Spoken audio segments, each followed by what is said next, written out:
हरे कृष्णा। हम श्रीमद् भगवद गीता के 8वें अध्याय भगवत प्राप्ति इसके श्लोक संख्या 15 और श्लोक संख्या 16 को एक साथ पढ़ने का आज प्रयास करेंगे। पहले हम श्लोक की कुछ आवृत्ति करेंगे। इन श्लोकों में आप जानेंगे कि जो इस स्थिति को प्राप्त कर लेता है उसे क्या फल प्राप्त होता है। पिछले श्लोक के अनुसार भगवान ने कहा था, जो अनन्य भाव से नित्य ही मेरा स्मरण करता है, नित्य ही मेरा चिंतन करता है, तस्याहम सुलभ पार्थ, उसके लिए मैं सुलभ हो जाता हूँ, उसको मैं अपनी प्राप्ति करा देता हूँ बड़ी सुलभता से। इस प्रकार से भगवान बोलते हैं। तो अगर अब ये प्रश्न बनता है, तो इस स्थिति को प्राप्त कर लेता है, जो इस स्थिति को प्राप्त कर लेता है उसे क्या फल प्राप्त होता है। तो उसका उत्तर भगवान इस श्लोक में दे रहे हैं।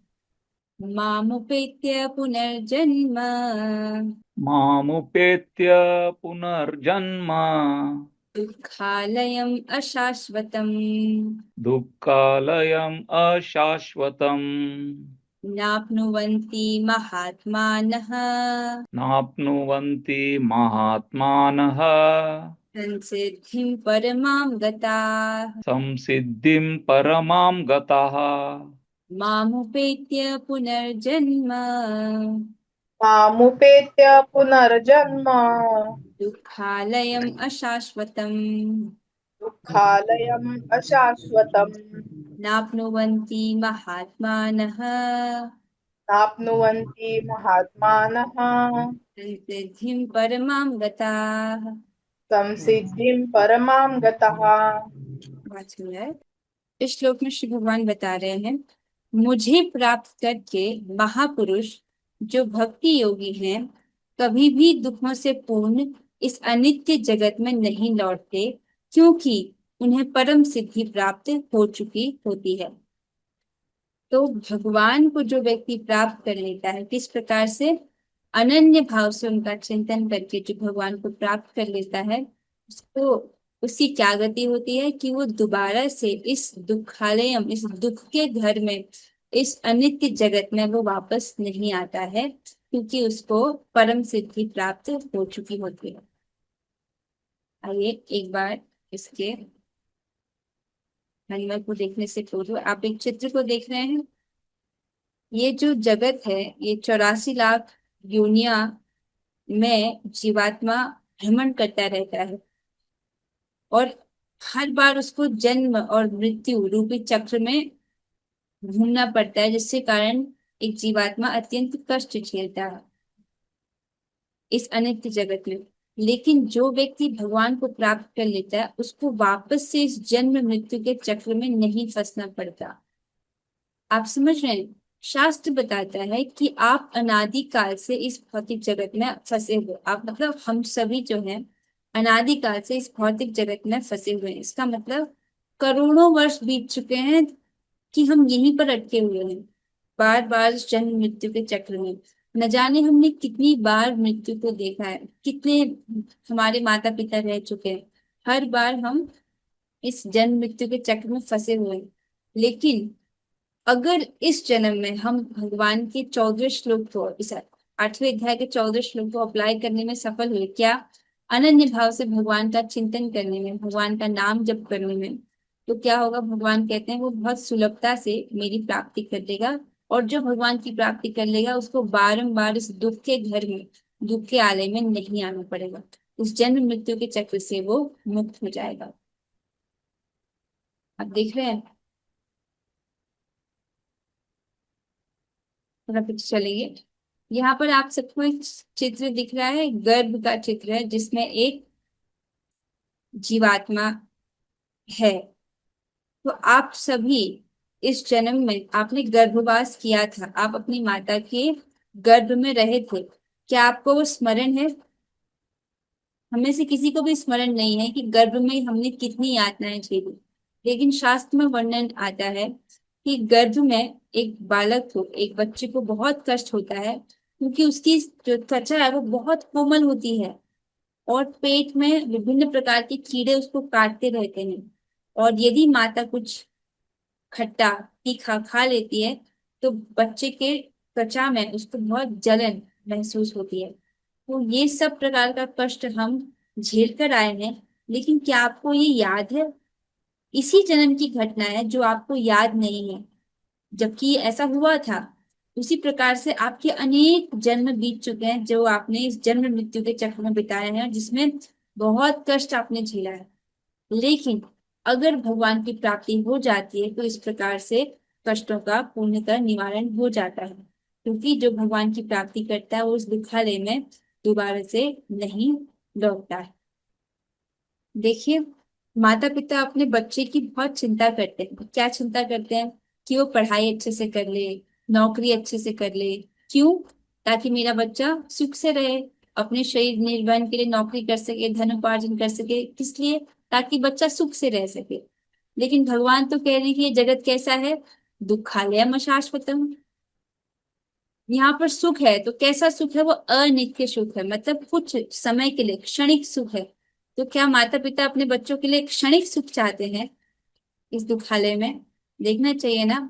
वास्तविक अगर आप अपने बच्चे के लिए भला चाहते हो तो ये सोचना चाहिए कि क्या मेरा बच्चा भगवान के बारे में सोच रहा है कि नहीं। क्योंकि जो भगवान के बारे में सोचता है, उनका स्मरण करता है, वो भगवान की प्राप्ति कर लेता है। और जो भगवान की प्राप्ति कर लेता है वो वापस इस दुखालय में, जहाँ पर अनित्य सुख है और दुख ही दुख है, यहाँ पर उसको वापस लौटना नहीं पड़ता। देखना, एक तो जन्म मृत्यु है, उसके साथ इस शरीर में व्याधियां, अनेक प्रकार की बीमारियां पकड़ लेती हैं, और बुढ़ापा तो है ही। इस प्रकार से बहुत कष्ट जो है शरीर में अनुभव होते हैं। आइए अन्वय की ओर आगे बढ़ेंगे। महात्मन अर्थात महात्मागण माम उपेत्य, मुझे प्राप्त कर, पुनः दुखालय अशाश्वतम, पुनः अर्थात दोबारा से, दुख के सागर, दुखालय अर्थात दुख का घर, जो दुख का सागर है, और कैसा है? अशाश्वतम, अनित्य है। मतलब कुछ भी, यहाँ पर सब कुछ क्षणिक है, कुछ समय के लिए है। जन्म अर्थात जन्म, न आपनुवंती, नहीं प्राप्त होते हैं। तो जो भगवान को प्राप्त कर लेते हैं वो इस दुखालय को नहीं प्राप्त होते हैं, क्योंकि ते अर्थात वे, परमाम सिद्धिं गता, वे श्रेष्ठ सिद्धि को प्राप्त हुए हैं। तो इस प्रकार से जो भगवान को प्राप्त कर लेते हैं दोबारा से दुखालय में नहीं आते हैं, क्योंकि वो परम सिद्धि को प्राप्त कर जाते हैं। तो बहुत बड़ा लाभ है ये, आप देख रहे हैं इस चीज को। चाहे इस जगत में कुछ भी प्राप्त हो जाए, मान लीजिए किसी को बहुत सारा धन प्राप्त हो जाए, मान लीजिए पूरी दुनिया का राजा ही क्यों ना बन जाए, लेकिन वो सारा धन भी कब तक मिलेगा उसको? अनित्य समय के लिए, कुछ समय के लिए, और उसके बाद वापस से एक भौतिक जन्म। मान लीजिए कोई व्यक्ति इस जगत में बहुत बड़ा व्यक्ति बन गया, मान लो उसको भारत रत्न क्यों ना मिल गया हो, बहुत फेमस हो गया हो, बहुत यश उसने प्राप्त कर लिया हो, ये सब प्रकार का सुख उसने प्राप्त कर लिया हो, तो भी कब के लिए होगा? वो कुछ समय के लिए, और फिर से मृत्यु, और फिर से इस जन्म मृत्यु के चक्र में फंसा ही रहेगा। आप समझ रहे हैं? आपका बच्चा इस जगत में कितनी ही उपलब्धि क्यों ना प्राप्त कर ले, लेकिन अगर वो भगवान की भक्ति नहीं करेगा तो क्या गति होगी? वापस से एक और भौतिक जन्म, वापस से जन्म मृत्यु का कष्ट। तो अपनी दिशा को, अपनी विचारधारा को सही दिशा की ओर मोड़ना चाहिए, भगवान की ओर मोड़ना चाहिए। इस भौतिक जगत में जो कि एक जेल है, किसी पद प्रतिष्ठा प्राप्ति के लिए, या कुछ यश प्राप्ति के लिए, या धन लाभ की प्राप्ति के लिए, उस तरफ ही पूरा अभिनिवेश नहीं रखना चाहिए। अपनी विचारधारा को हमको भगवान की ओर मोड़ना है, क्योंकि उसी का ही परम लाभ है। कैसा लाभ? शाश्वत जीवन के रूप में जो लाभ प्राप्त होगा, और दोबारा से इस जन्म मृत्यु का कष्ट नहीं झेलना पड़ेगा। आइए हम तात्पर्य की ओर बढ़ेंगे। अनुवाद और तात्पर्य कृष्ण कृपामूर्ति श्री श्रीमद एसी भक्ति वेदांत स्वामी प्रभुपाद द्वारा। प्रभुपाद जी बोल रहे हैं, चूंकि यह नश्वर जगत जन्म, जरा तथा मृत्यु के क्लेशों से पूर्ण है। जरा का मतलब होता है बुढ़ापा। तो ये जो नश्वर जगत यहाँ पर जन्म, जरा और मृत्यु के क्लेशों से पूर्ण है, अतः जो परम सिद्धि प्राप्त करता है और परम लोक, कृष्ण कृष्ण लोक या गोलोक वृंदावन को प्राप्त होता है, वह वहां से कभी वापस नहीं आना चाहता। क्यों वापस नहीं आना चाहता? एक बार किसी को भगवान का धाम प्राप्त हो जाता है, वो इतना सुखमय है, इतना आनंदमय है, कि वहां से वो वापस क्यों आना चाहेगा? आप समझ रहे हैं? इस परम लोक को वेदों में अव्यक्त अक्षर तथा परमागति कहा गया है। तो जो भगवान का धाम है उसको अव्यक्त कहा गया है, अक्षर अर्थात जो क्षर नहीं है, जो नाशवान नहीं है, और परमा गति कहा गया है। देखिए, जो भगवान के धाम को प्राप्त कर लेता है, यद गत्वा न निवर्तन्ति तद धामो परमम मम, जो मेरा धाम है वहां पहुंचने के बाद कोई वापस नहीं लौटा। फिर भी पता नहीं कुछ कुछ भक्त लोग संदेह करते रहते हैं कि वहां से वापस आ गए तो, जबकि भगवत गीता में स्पष्ट वर्णन है कि जो भगवान के धाम को प्राप्त कर लेता है वो वहां से वापस नहीं आता है। तो यहाँ पर एक बात ध्यान देनी होगी, जब भगवान लीला करते हैं इस जगत में, तब वो अपने पार्षदों को अपने लोक से लेकर आते हैं। जैसे अभी कुछ समय पहले ही गौरांग महाप्रभु ने लीला की, तो वो अपने पार्षदों को लेके आए, मंजरियों को लेके आए। कहाँ से? गोलोक वृंदावन से।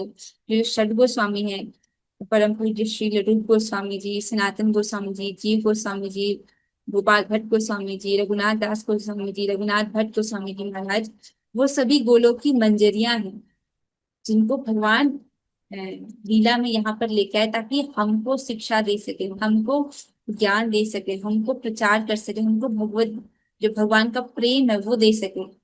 और उनकी कृपा ही है कि हमको उनकी कृपा से हरे कृष्ण कृष्ण कृष्ण हरे हरे, हरे राम राम राम हरे हरे महामंत्र मिल पाया है। वरना न जाने हमने तो करोड़ों करोड़ों साल इस जगत में बिता दिए हैं। अगर भगवान ये लीला नहीं करते, अपने पार्षदों को नहीं लेकर आते, हरि नाम का प्रचार नहीं करते, तो हम आज भी पड़े रहते किसी भौतिक नौकरी के पीछे या पद प्रतिष्ठा के पीछे, हम लोग या कोई भौतिक ज्ञान सीख रहे होते और अपना समय बर्बाद कर रहे होते, और फिर क्या गति होती? एक और भौतिक जन्म। तो कृतज्ञ होना चाहिए हमको आचार्यों के प्रति कि जो भगवान की लीला में सहयोग करने हेतु आए और जिनके कारण हमको ये हरिनाम प्राप्त हुआ है। जो हरिनाम जपता है, जो इस 32 अक्षरों वाले हरे कृष्ण महामंत्र का जप करता है, राधा कृष्ण स्थलम लभे, उसको क्या प्राप्त होता है? राधा कृष्ण का स्थल, राधा कृष्ण का स्थान क्या? गोलोक वृंदावन धाम उसको प्राप्त होता है। क्या सुंदर है। आइए, तो ऐसा जो धाम है उसको अव्यक्त कहा गया है, अक्षर कहा गया है, परमागति कहा गया है। दूसरे शब्दों में यह लोग हमारी भौतिक दृष्टि से परे है। हम अपनी भौतिक दृष्टि से गोलोक को नहीं देख सकते। जैसे इसको देखिए, ये बहुत आसान है समझना। आप क्या आत्मा को देख सकते हो? आप आत्मा को नहीं देख सकते हो इन भौतिक आंखों से, पर आत्मा है ना, आप हो ना, आप इस शरीर से अलग हो, आप आत्मा के रूप में हो, आप इन भौतिक आंखों से आत्मा को नहीं देख सकते। इसी प्रकार जो आध्यात्मिक जगत है वो आत्मा का जगत है ना वहाँ, तो वो भी इन आंखों से नहीं दिखाई देता, भौतिक दृष्टि के परे है और अवर्णनीय है। किंतु यह चरम लक्ष्य है जो महात्माओं का गंतव्य है। क्या है ये? इसका वर्णन कर पाने में व्यक्ति जो है सक्षम नहीं है, अवर्णनीय है, चरम लक्ष्य है और महात्माओं का गंतव्य है। अब समझते हैं कि महात्मा का क्या अर्थ है। इसको देखिए, वो स्लाइड मुझे मिल नहीं पा रही है, ठीक है ऐसे बता दिया जाता है। देखिए, महाआत्मा, इसको तोड़िए तो आपको, महात्मा को तोड़िए, महा प्लस आत्मा, ठीक है। एक ऐसी आत्मा जिसका हृदय इतना विशाल है कि उसमें भगवान समा गए हैं, इसलिए वो महाआत्मा है। अर्थात जिसको भगवान की बात पर श्रद्धा है, जो अनन्य भाव से भगवान का स्मरण कर रहा है। जैसे कि भगवान ने पिछले श्लोक में बताया था, महात्मा क्या है? जो पिछले श्लोक में भगवान ने महात्मा के गुण का लक्ष्य, गुणों का वर्णन किया था। क्या गुण था महात्मा का? कि वो अनन्य भाव से भगवान का चिंतन करता है। साधन की अनन्यता और साध्य की अनन्यता, आपने समझा? साधन और साध्य की अनन्यता से जो युक्त है, अर्थात साधन उसने क्या स्वीकार किया है? भगवान की भक्ति का। और साध्य क्या है? वो भी भगवान की भक्ति है। अर्थात हम साधना भक्ति कर रहे हैं भगवान की प्रेमा भक्ति को प्राप्त करने के लिए। ऐसे जो गुणों से जो युक्त है, ऐसा जो महात्मा है, जिसके विशाल हृदय में भगवान समा गए हैं, जिसको भगवान की बात पर श्रद्धा है, और जो उस श्लोक के अनुसार अपने जीवन को जी रहा है, अर्थात अनन्य भाव से भगवान का स्मरण कर रहा है। तो आप समझिए महात्मा क्या है। और इसका उल्टा देखिए, महात्मा का उल्टा क्या होगा? कोई संकीर्ण हृदय वाला व्यक्ति, उसका हृदय इतना संकरा है कि उसमें भगवान नहीं आ सकते हैं। मतलब उसका हृदय ऐसा है कि उसको भगवान की बात पर श्रद्धा ही नहीं है। भगवत गीता सुन तो रहा है लेकिन कोई बात पर श्रद्धा ही नहीं है, तो क्या है? संकीर्ण हृदय वाला। देखिए, आप लोग कथा सुनते हो, आप सुन रहे हो, तो आपके लिए ये बात कितनी सहज है कि आपको बोला जाए भगवान का प्रसाद खाना है तो आप खा रहे हो, भगवान को प्रणाम करना है तो आप कर रहे हो, भगवान का नाम जपना है तो आप जप रहे हो, और जो भगवत गीता के श्लोक हैं आपको समझ आ रहे हैं ना। लेकिन एक नए व्यक्ति को जब ये बात बोला जाता है, अगर आप किसी नए व्यक्ति को बोलकर देखिए, तो आप स्वतः देखेंगे कि उसको ये बातें समझ नहीं आती हैं, है ना। बोला तो उसको श्रद्धा नहीं है। जिस व्यक्ति को शास्त्र में श्रद्धा नहीं है, ऐसा बोला जाता है कि जिसके हृदय में पाप समाहित है अभी, उसको शास्त्र में श्रद्धा नहीं होती है। लेकिन जो महात्मा है, उसको भगवान की बात पर श्रद्धा है, उसको पता है कि अगर मैं भगवान की बात का पालन करूंगा, अनन्य भाव से भगवान का स्मरण करूंगा, हरे कृष्ण महामंत्र का जप करूंगा, तो मैं भगवान की प्राप्ति अवश्य कर लूंगा। अर्थात मेरा जो जन्म मृत्यु का जो दुख चक्र जिसमें मैं फंसा हुआ हूँ, यहाँ से हमेशा हमेशा के लिए मैं मुक्त हो जाऊंगा। इस प्रकार से उसको आश्वासन रहता है। और देखिए, जिस व्यक्ति को गोलोक वृंदावन है, इस बात पर ही विश्वास नहीं है, तो क्या वो प्रयास करेगा? जिस व्यक्ति को श्रद्धा ही नहीं है कि गोलोक वृंदावन है, तो वो प्रयास क्यों करेगा? वो क्यों करेगा 16 माला जप? आप समझ रहे? आप हरे कृष्ण महामंत्र का जप कर रहे हो, इसका मतलब आपको श्रद्धा है ना कि वहां धाम है, उसकी प्राप्ति होती है, राइट। तो ऐसा जो गोलोक वृंदावन है, वो क्या है? महात्माओं का गंतव्य है, उनका अंतिम, उनका चरम लक्ष्य है। आइए आगे बढ़ेंगे। थोड़ा सा वर्णन यहाँ पर ब्रह्म संहिता से रखा गया है। ब्रह्म संहिता में ब्रह्मा जी गोलोक का कुछ वर्णन करते हैं, तो आइए उसका आस्वादन करते हैं। ब्रह्मा जी कहते हैं, आनंद चिन्मय रस प्रतिभाविताभिर्य एव निज रूप तया कलाभि गोलोक एव निवसत्य खिलात्म भूतो गोविंदमादि पुरुषम तमहं भजामि। ब्रह्मा जी यहाँ पर बता रहे हैं, जो अपने धाम गोलोक में अपनी स्वरूप शक्ति 64 कलायुक्त हलादनी रूपा श्री राधा तथा उनकी सखियों के साथ, जो कि उनके नित्य आनंदमय चिन्मय रस से स्फूर्त एवं पूरित रहती हैं, निवास करते हैं, उन आदि पुरुष भगवान गोविंद का मैं भजन करता हूँ। तो भगवान अपने धाम गोलोक में रहते हैं, जहां पर वे अपनी 64 कलायुक्त हलादनी स्वरूपा श्रीमती राधिका रानी और उनकी सखियों के साथ निवास करते हैं, जो कि नित्य ही आनंदमय चिन्मय रस से स्फूर्त और पूरित रहती है। यहाँ पर थोड़ा सा वर्णन है, कुछ और श्लोक है। श्रियः कांता कांत परम पुरुष कल्पतरवो द्रुमा भूमिश्चिंतामणि गणमयी तोममृतम् तथा गानं नाट्यं गमनपि वंशी प्रिय सखी चिदानंदम ज्योति परमपि तदा स्वाद्यमपि च।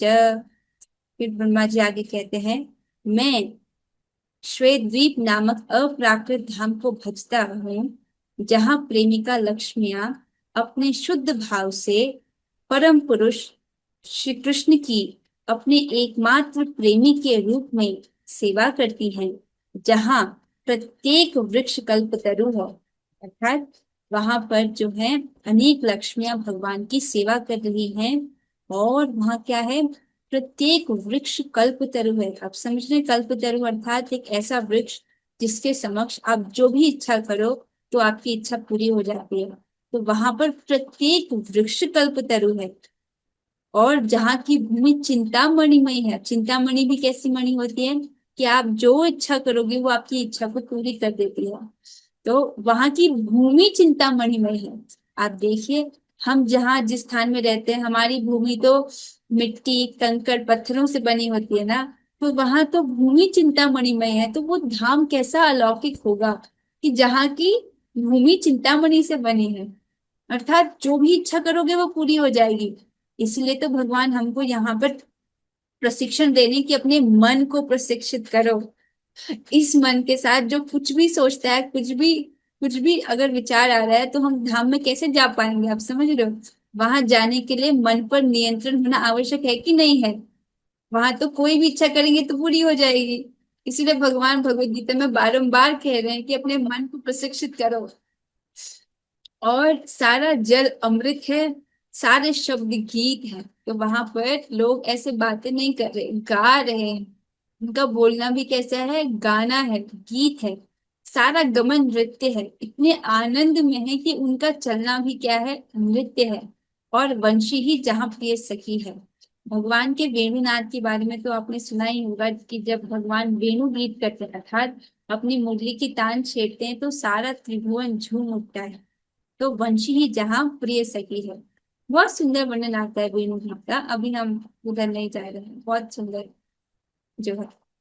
सयत्र श्रियाभि स्तवति सुरभिभ्यश्च सुमहान् निमेषार्धाख्यो व्राव्रजति नहि यत्रापि समय भजे श्वेतदीपं तमहमिह गोलोकमिति यम् विद विदन्तस्ते सन्त क्षति विरलचारा कतिपये। इस प्रकार से ब्रह्म संहिता का वर्णन है। मैं तो इसको ठीक से नहीं गा पाई, लेकिन ये बहुत बहुत सुंदर तरीके से इसका गायन शैली होती है।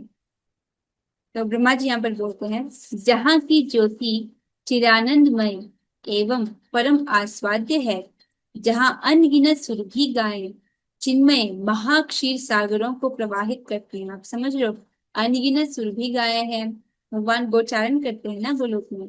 और देखिए वहां महाक्षीर सागरों को प्रवाहित करती है, तो वहां दूध के सागर हैं। एक दूध का समुद्र है। हम कल्पना भी नहीं कर, कल्पना तो कर पा रहे हैं दूध का समुद्र जो कभी दही नहीं बनता। हमारे जगत में तो हम दूध को रखते हैं कुछ समय के लिए तो दही बन जाता है, लेकिन वहां क्या है, महाक्षीर सागर है, दूध के समुद्र हैं, जहाँ चिन्मय काल का नित्य अस्तित्व है। देखिए इस बात को समझिए क्या है कि जिसमें भूत भविष्य नहीं होने के कारण अर्ध क्षण भी नहीं बीतता। एक ऐसा जगत जहाँ भूत और भविष्य काल होता ही नहीं है। हाँ, कैसा होगा। देखिए इस जगत में व्यक्ति चिंता करता है, सोचता है, या तो भूतकाल के विषय में सोचता है या भविष्य काल के विषय में सोचता है, और सोच सोच करके चिंता रहता है। जबकि भक्त को क्या करना होता है, देखिए पहली प्रायोरिटी हमारी होती है कि हमको भक्ति करनी है।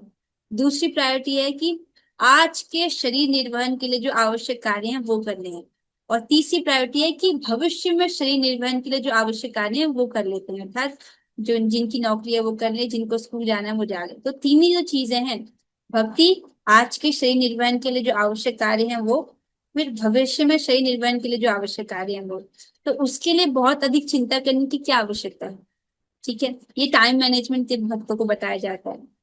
यहाँ पर क्या बोला जा रहा है कि वहां पर भूत भविष्य नहीं होने के कारण अर्ध क्षण भी नहीं बीतता है, आधा क्षण भी नहीं बीतता है।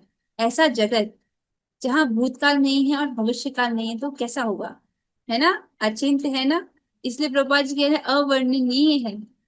और जो इस जगत में विरले भगवान निष्ठ संतों द्वारा ही गोलोक के रूप में जाना जाता है। और उस लोग को, इस जगत में जो विरले संत हैं, क्या कहकर पुकारते हैं, गोलोक कहकर पुकारते हैं।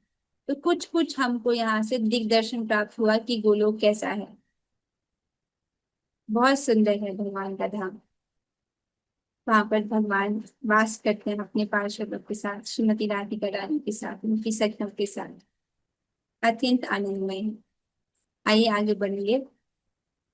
तो यहाँ पर ये चित्र रखा गया है कि हम तो अभी इस ब्रह्मांड में रहते हैं, लेकिन जो व्यक्ति ये 32 अक्षरों वाले हरे कृष्ण महामंत्र का जप करता है वो राधा कृष्ण स्थलम नवेद, वो भगवान श्री कृष्ण के गोलोक धाम को प्राप्त करता है। आप देख रहे हैं यहाँ सबसे ऊपर जो धाम है वो गोलोक धाम है। जितना ऊपर जाते हैं उतना अधिक आनंदमय धाम होता है। तो गोलोक वृंदावन सबसे अधिक आनंदमय धाम है। आगे बढ़ेंगे।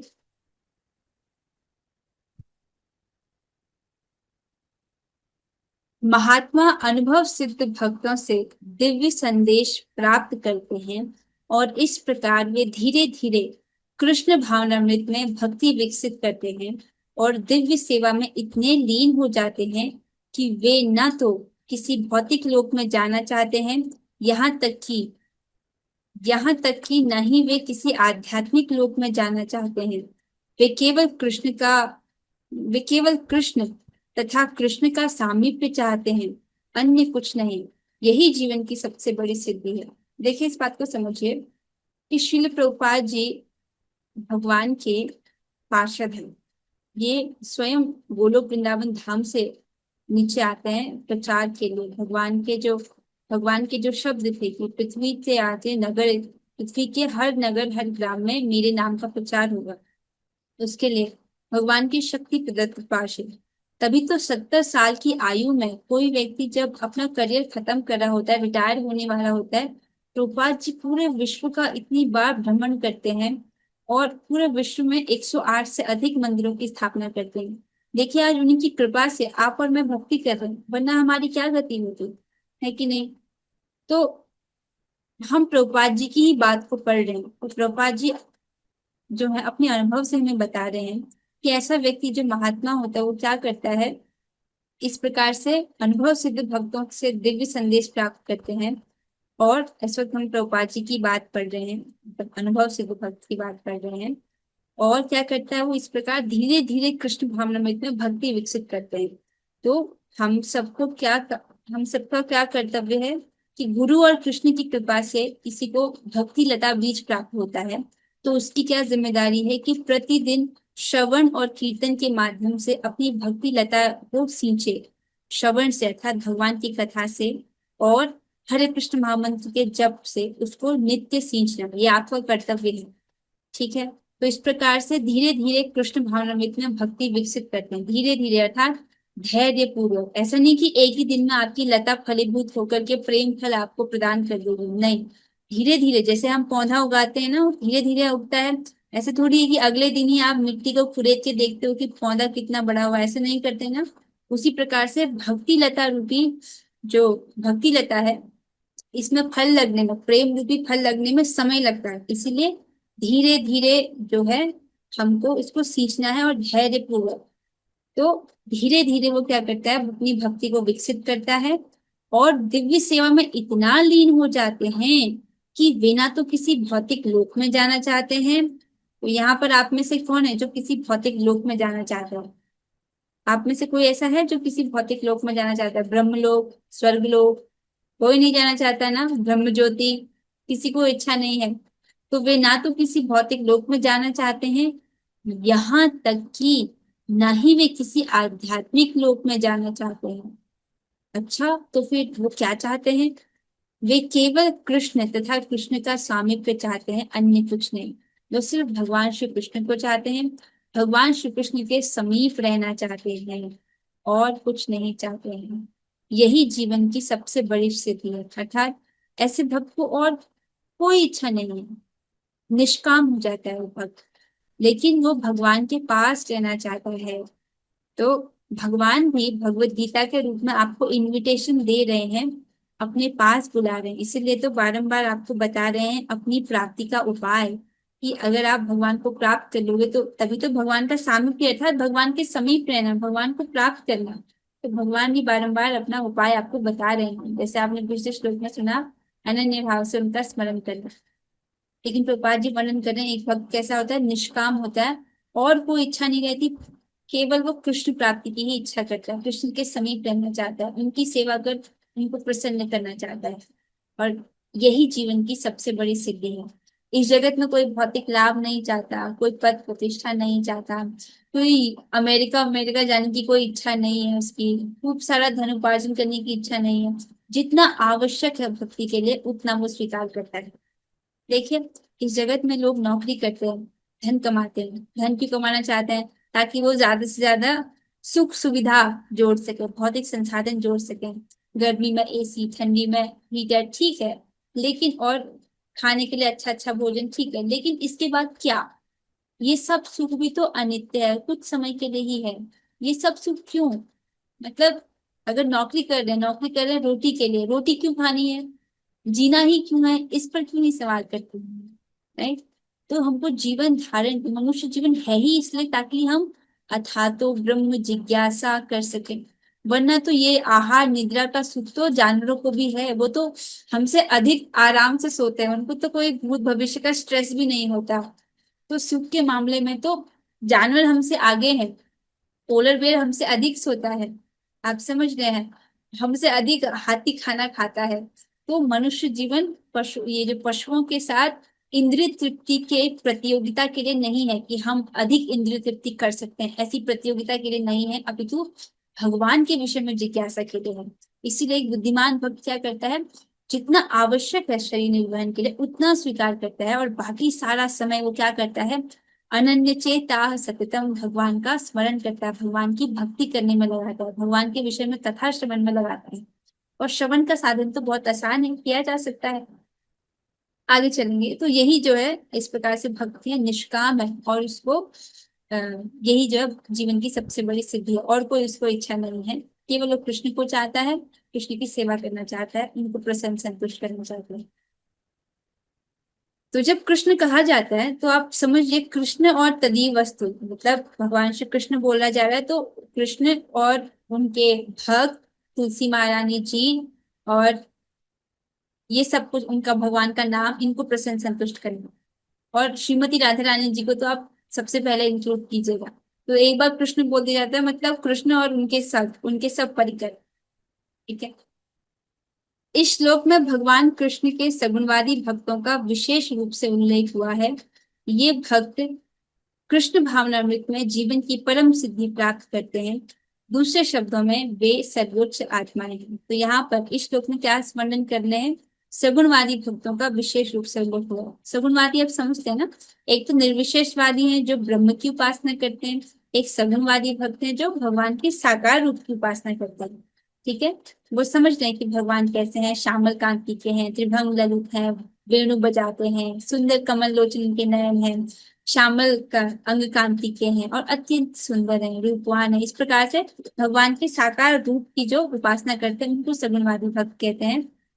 ये भक्त कृष्ण भावनामृत में जीवन की परम सिद्धि प्राप्त करते हैं, अर्थात भगवान को प्राप्त करते हैं, भगवान का प्रेम प्राप्त करते हैं। दूसरे शब्दों में वे सर्वोच्च आत्माएं हैं।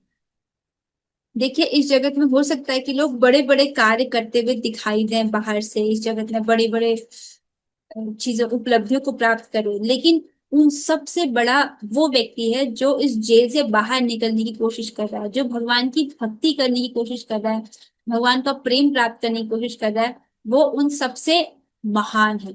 आप समझ रहे हैं, क्योंकि इस जगत में लोग कितनी बड़ी बड़ी उपलब्धियों को भले ही उन्हें प्राप्त कर लें, उनका अगला गंतव्य क्या है, फिर से 84 लाख योनियों में कोई भौतिक जन्म।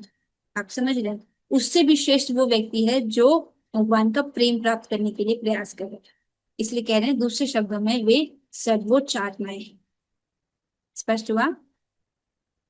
इसके साथ 15वां श्लोक को यहाँ पर पूर्ण होता है। कोशिश ये थी कि 16वां श्लोक भी आज लिया जाए, देखते हैं कितना समय बचा है।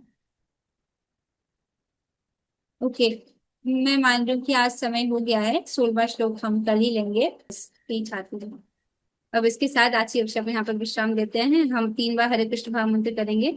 आप लोग अपने माइक को ऑन कर लीजिए। हरे कृष्णा हरे कृष्णा हरे कृष्णा हरे राम हरे हरे हरे राम राम हरे हरे हरे हरे कृष्णा कृष्ण कृष्ण हरे हरे हरे राम राम हरे कृष्णा कृष्ण कृष्ण हरे हरे हरे राम राम हरे हरे श्रीमद् भगवद गीता की जय। श्रील प्रभुपाद जय। बहुत गौर से श्री गुरु महाराज।